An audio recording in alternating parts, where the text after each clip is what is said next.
Hai, terima kasih sudah klik video ini dan bergabung bersama Nenek di channel ini.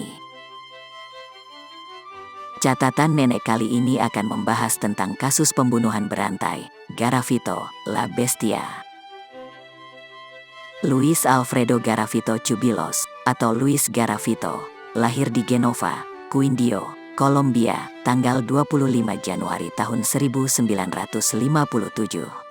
Pria 64 tahun dengan julukan La Bestia, si buas, yang melakukan pemerkosaan dan pembunuhan berantai di Kolombia. Ia mengakui pemerkosaan, penyiksaan, dan pembunuhan 138 anak laki-laki dan remaja. Berdasarkan peta yang dibuat Garavito selama di penjara, korbannya bisa mencapai 300 orang. Garavito terus-menerus membuat pengakuan atas pembunuhan lainnya. Ia digambarkan media sebagai pembunuh terburuk yang pernah ada. Oleh The Guinness Book of World Records, ia tertulis bersama Pedro Alonso Lopez, dikenal juga sebagai monster dari Andes, sebagai pembunuh berantai terbesar yang pernah ada pada masa modern. Hanya saja, dari segi jumlah korban yang terkonfirmasi, Garavito melebihi Lopez. Atas perbuatannya, Garavito divonis hukuman 1853 tahun 9 hari.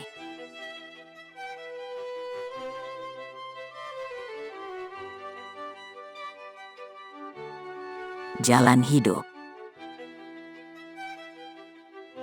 Seperti banyak pembunuh berantai lainnya, Garavito memiliki masa kecil yang ditandai dengan kekerasan, pelecehan, dan penelantaran. Ayahnya adalah seorang pecandu alkohol berat yang sering melecehkan, dipukuli, dan dianiaya oleh ayahnya. Sementara ibunya bekerja sebagai wanita penghibur. Bahkan Garavito kecil juga dikatakan pernah dipaksa ayahnya untuk mengawasi ibunya ketika dia berhubungan dengan klien. Ketika dia sudah cukup besar, dia lari dari rumah. Tapi bukannya akhirnya bebas dan aman. Dia justru bertemu seorang pedofil yang berjanji akan memberinya makanan dan tempat tinggal. Namun kenyataannya, dia membawa Garavito ke sebuah rumah di mana anak-anak disediakan bagi pria dewasa untuk berhubungan seks. Ketika berhasil kabur dari tempat itu, Garavito hidup di jalanan, berpindah-pindah hingga bergabung dengan gangster. Singkatnya, masa kecil Garavito adalah mimpi buruk, ditandai dengan kebrutalan, pelecehan, kejahatan, dan ketidakamanan.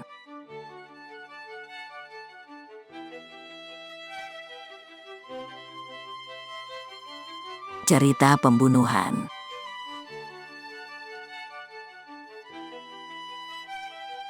Pembunuhan pertama Garavito dimulai di tahun 1992. Korbannya rata-rata berusia antara 6 sampai 16 tahun. Dia sangat berhati-hati dalam memilih calon korbannya, dengan menargetkan anak jalanan atau anak miskin yang dianggap rentan dan tidak akan ada yang akan melaporkan mereka hilang. Ya, mungkin Garavito beranggapan anak jalanan seperti dirinya yang dapat kabur dan menghilang dari lingkungan tanpa ada yang mencarinya.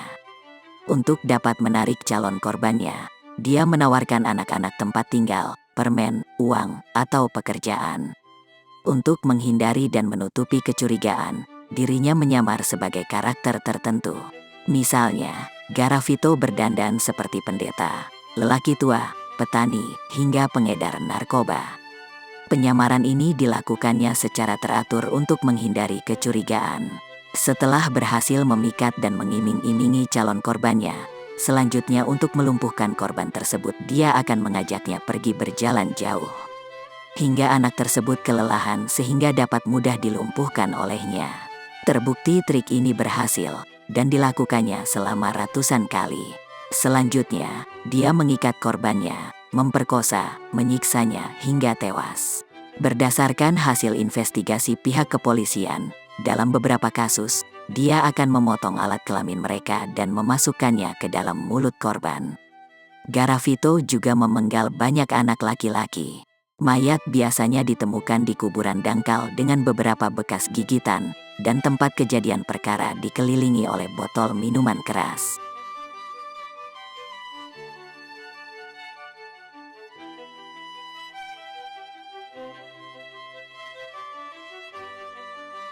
Penangkapan dan pengadilan. Setelah melakukan teror selama 4 tahun, aksi Garavito seharusnya sudah berakhir. Pada tanggal 8 Juni tahun 1996, salah satu orang tua melaporkan kehilangan anaknya. Anak itu terakhir terlihat bersama seorang lelaki yang membelikan permen. Garavito diidentifikasi sebagai orang asing tersebut dan dibawa untuk diinterogasi oleh polisi. Namun karena tidak cukup bukti, akhirnya Garavito dibebaskan. Polisi terus bergerak melakukan penelusuran dan penyelidikan. Polisi menemukan bukti di berbagai TKP yang berbeda-beda.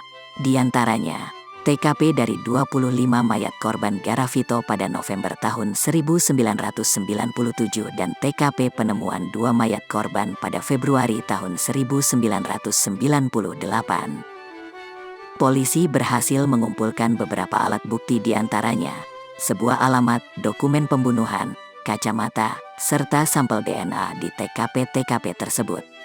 Dokumen tersebut menunjukkan aktivitas pembunuhan yang dilakukan. Alamat yang ditemukan setelah ditelusuri adalah alamat pacar dari Garavito. Sementara kacamata tersebut adalah kacamata khusus bagi salah satu penyakit langka saat itu. Akhir dari perjalanan si buas Garavito berakhir pada tanggal 22 April tahun 1999. Setelah mencoba memperkosa seorang anak laki-laki yang cukup beruntung bisa lolos. Dalam kejadian itu terlihat oleh seorang pria tunawisma dan beberapa pengemudi taksi yang menyampaikan hal tersebut kepada kepolisian. Sehingga kepolisian menangkap dan meminta keterangan kepada Garavito. Dengan dukungan bukti dan saksi yang sudah ada, serta kecocokan DNA di TKP dan penyakit penglihatan langkanya, Garavito sulit mengelak.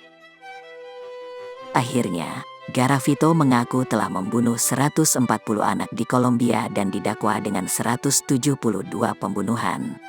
Setelah penangkapannya, Garavito mengklaim bahwa dia mabuk saat membunuh anak-anak dan tubuhnya telah diambil alih oleh kekuatan gaib. Dalam pengadilan, Garavito dinyatakan bersalah atas 138 dakwaan dan dituntut selama 1.853 tahun 9 hari penjara. Namun, hukum Kolombia memiliki batas penjara maksimum 40 tahun serta tidak mengenal hukuman mati. Dengan peraturan hukum tersebut serta dianggap kooperatif dengan polisi dan menunjukkan lokasi beberapa mayat, hukumannya dikurangi menjadi 22 tahun.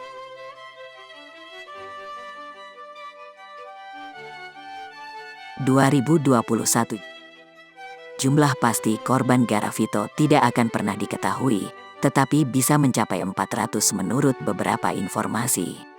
Dengan jumlah korban pasti yang sulit terdeteksi, serta kehidupan Garavito yang berpindah-pindah entah berapa banyak korbannya.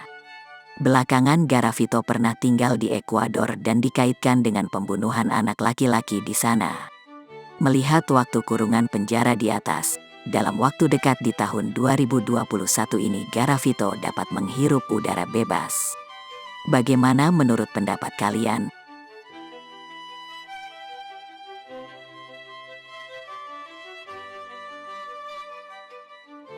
Itulah kisah dari salah satu pembunuh berantai terbesar di dunia. Semoga bisa menjadi pembelajaran dan informasi bagi kita semua.